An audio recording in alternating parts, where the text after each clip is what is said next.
आपका YouTube channel Trivedi classes में स्वागत है। आज हम आपके सामने जुलाई 2022 का करंट लेकर आए हैं, जो कि यूपी ट्रिपल एससी पेट के एग्जाम को ध्यान में रखकर इसको बनाया गया है। बड़ा ही इम्पोर्टेंट है, सिर्फ जुलाई माह को लेकर हमने बनाया है, तो इसको बहुत ही अच्छे से तैयार कर लें। कम से कम 1 नंबर आपका इसमें पक्का है। बिल्कुल तुरंत इसका नोट्स बनाएं, अच्छे से तैयार करें। पहला है भारत की पहली डिजिटल लोक अदालत। अगर क्वेश्चन आता है कि भारत की पहली जो डिजिटल लोक अदालत कहां पर शुरू की गई है, तो राजस्थान में शुरू की गई है। कहां पर? राजस्थान। डिजिटल लोक अदालत कहां पे? राजस्थान। अगला प्रश्न है कि 13 एक्सप्रेसवे वाला भारत का एकमात्र राज्य, यानी ऐसा राज्य जहां पर अब सबसे अधिक एक्सप्रेसवे हैं, और उनकी संख्या कितनी है? 13। तो उनमें से उत्तर प्रदेश है, उस राज्य का नाम है उत्तर प्रदेश। अर्थात उत्तर प्रदेश में इस समय 13 एक्सप्रेसवे हैं, जो कि भारत में किसी भी राज्य में सबसे अधिक एक्सप्रेसवे की संख्या है। अगला है महाराष्ट्र के जो मुख्यमंत्री अभी बने हैं उनका नाम क्या है? तो एकनाथ शिंदे। क्या नाम है? एकनाथ शिंदे। अगला है 31वें सरस्वती सम्मान 2021 किसे दिया गया है? तो ये दिया गया है रामदरस मिश्र। ये वाला क्वेश्चन मैंने अभी हालिया में जो अपलोड किया है आपको अवार्ड 2022, उसमें भी ये क्वेश्चन है और हमने इसमें भी रखा है। मुझे लगता है बड़ा इंपॉर्टेंट क्वेश्चन है। अगला है जीएसटी। जीएसटी लागू कब से हुआ है? 1 जुलाई 2017 से। चूंकि ये जुलाई का करंट है इसलिए बड़ा इंपॉर्टेंट है। कब से लागू हुआ है? 1 जुलाई 2017। तो 1 जुलाई 2018 को पहला जीएसटी दिवस मनाया गया था, और हर साल 1 जुलाई को जीएसटी दिवस मनाया जाता है। अब प्रश्न आता है कि जीएसटी का फुल फॉर्म क्या है? तो इसका वस्तु एवं सेवा कर। वस्तु एवं सेवा कर बड़ा इंपॉर्टेंट क्वेश्चन है, इसको बिल्कुल नोट कर लें। अगला है कि हीट वेव 2022 का संबंध किससे है? Heat wave.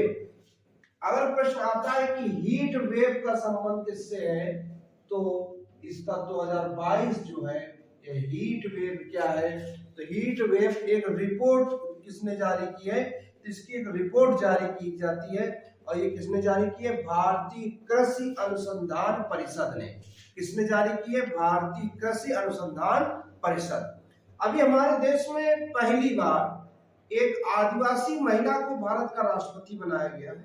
चूंकि महिला है फिर आदिवासी है, तो इसके पहले महिला राष्ट्रपति हमारे यहाँ रह चुकी हैं, लेकिन ये आदिवासी महिला है। नाम है द्रौपदी मुर्मू, और ये 15 नंबर की राष्ट्रपति है। हमने इस पर भी एक पूर्व में वीडियो बना रखा है। अगला Femina miss India 2022। Femina miss India 2022 का खिताब किसने जीता है? तो जीता है सिनी शेट्टी। कौन है? सिनी शेट्टी। अगला है भारत का पहला राज्य जिसके पास अपनी खुद की इंटरनेट सेवा है। बड़ा इंपॉर्टेंट क्वेश्चन है कि क्या कोई ऐसा भी राज्य है जिसके पास खुद की इंटरनेट सेवा है? हाँ है, और उसका राज्य का नाम है केरल। बड़ा इंपॉर्टेंट प्रश्न है। अगला इजराइल के नए प्रधानमंत्री कौन बने? देखिए बड़ा इंपॉर्टेंट क्वेश्चन है। इजराइल के नए प्रधानमंत्री का नाम है एयर लैपिड। क्या नाम है? Air Lapid. ये इजराइल के नए प्रधानमंत्री हैं जो अभी हालिया में बने हैं, यानी जुलाई माह में। अगला बुंदेलखंड एक्सप्रेसवे जो अभी हालिया में उद्घाटन हुआ था, इसकी कुल लेंथ कितनी है? ये बड़ा इंपॉर्टेंट क्वेश्चन है, क्योंकि भाई हमारा उत्तर प्रदेश का गौरव है, और इसकी लेंथ है 296 किलोमीटर 296। यानी जो बुंदेलखंड एक्सप्रेसवे है इसकी जो लेंथ है वो 296 किलोमीटर है। यानी देखा जाए तो लगभग हम इसको 300 किलोमीटर भी कह सकते हैं। अगला है कि अभी पिछले माह हमारे भारत देश में काफी चर्चा में था, अभी भी चर्चा में है कि 8 चीते कहां से आए? नामीबिया से आए। तो बेसिकली इनके जो आने का जो समझौता नामीबिया और इंडिया के मध्य में हुआ था, वो जुलाई में हुआ था।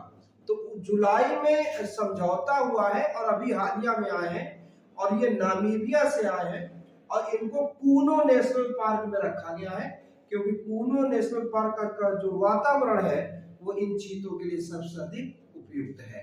अगला है, जुलाई माह में हमारे यहाँ जापान के पूर्व प्रधानमंत्री जो थे शिंजो आबे को गोली मारकर हत्या कर दी गई थी। तो मसला है कि शिंजो आबे इतने महत्वपूर्ण क्यों है? क्योंकि जब शिंजो आबे जापान के प्रधानमंत्री थे तो उस समय उन्होंने भारत के साथ बहुत ही बेहतरीन संबंधों को बढ़ाया था, इसलिए शिंजो आबे को याद किया जाता है। अगला है विंबलडन ओपन 2022 जो कि जुलाई में हुआ था, इसका पुरुष खिताब कौन जीता है? ये बड़ा इंपॉर्टेंट प्रश्न है।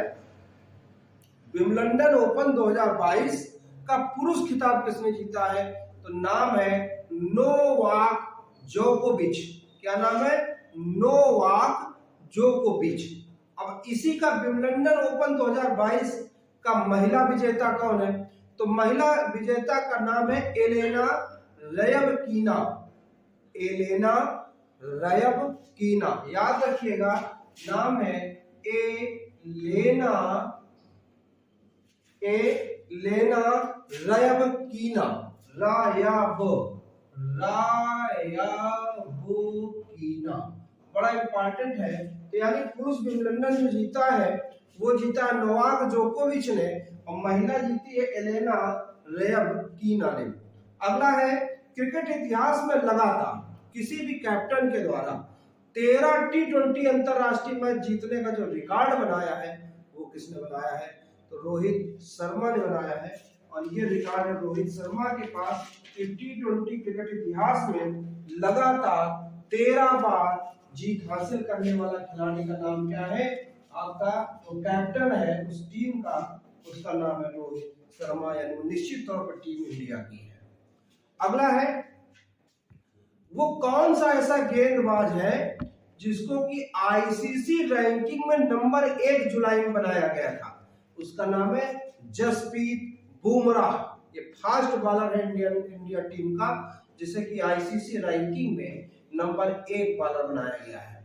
अगला है, 13वें आईसीसी महिला एक दिवसीय विश्व कप 2025 की मेजबानी कौन करेगा?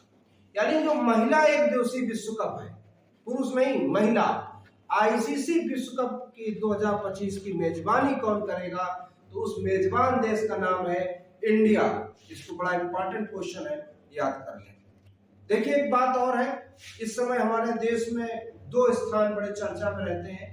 एक हमारा बनारस जो कि मोदी जी का संसदीय क्षेत्र है, इन्होंने, हम इसके पहले के सभी प्रधानमंत्रियों ने अपने अपने संसदीय क्षेत्र को चमकाने का प्रयास किया है, लेकिन मेरी दृष्टि में, शायद हो सकता है आप सब भी इस बात से सहमत होंगे कि जितना मोदी जी ने अपने संसदीय क्षेत्र को चमकाया है, शायद इतना पूर्व किसी भी प्रधानमंत्री ने अपने संसदीय क्षेत्र को नहीं इतना डेवलप किया है। तो अब इस पर क्वेश्चन बनना शुरू हुए हैं, पूरे विश्व इस पर क्वेश्चन बना रहा है। तो एक प्रश्न है, किस भारतीय शहर को संघाई सहयोग संगठन, क्या है? संघाई सहयोग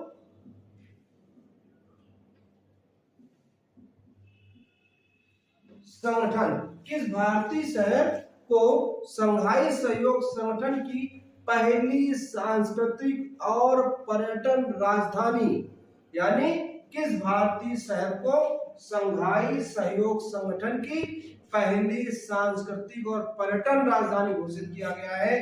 तो उत्तर क्या है आपका? वाराणसी। तो आप समझ सकते हैं कि ये जो वाराणसी हमारे मोदी जी का जो संसदीय क्षेत्र है वो पूरे विश्व में आज जाना जा रहा है। अगला है, 68वें राष्ट्रीय फिल्म पुरस्कार 2022 में 68 नंबर राष्ट्रीय फिल्म पुरस्कार 2022 में सर्वश्रेष्ठ अभिनेता का पुरस्कार किसने जीता है? तो सर्वश्रेष्ठ अभिनेता का जो पुरस्कार है, जो 68वें राष्ट्रीय फिल्म पुरस्कार में जो जीता है, वो सरावनन ने जीता है, जिसका की उपनाम है सूर्या, जिसका उपनाम है सूर्या। और दूसरा बंदा है अजय देवगन। यानी 68वें राष्ट्रीय फिल्म पुरस्कार को 2 लोगों ने मिलकर जीता है, एक है सरावनन, जिसको सूर्या कहते हैं, और दूसरा है अजय देवगन। इन दोनों ने मिलकर जीता है। अगला है अंतरराज्यीय सीमा विवाद, यानी दो राज्यों के मध्य में, इंडिया के दो राज्यों के मध्य में जो सीमा विवाद है को सुलझाने के लिए नमसाई घोषणा, यानी प्रश्न आएगा किन दो राज्यों के बीच का विवाद है? नमसाई घोषणा, यानी कि दो राज्यों के विवाद को खत्म करने के लिए नमसाई घोषणा की गई है, और उन दो राज्यों का नाम है अरुणाचल प्रदेश और असम।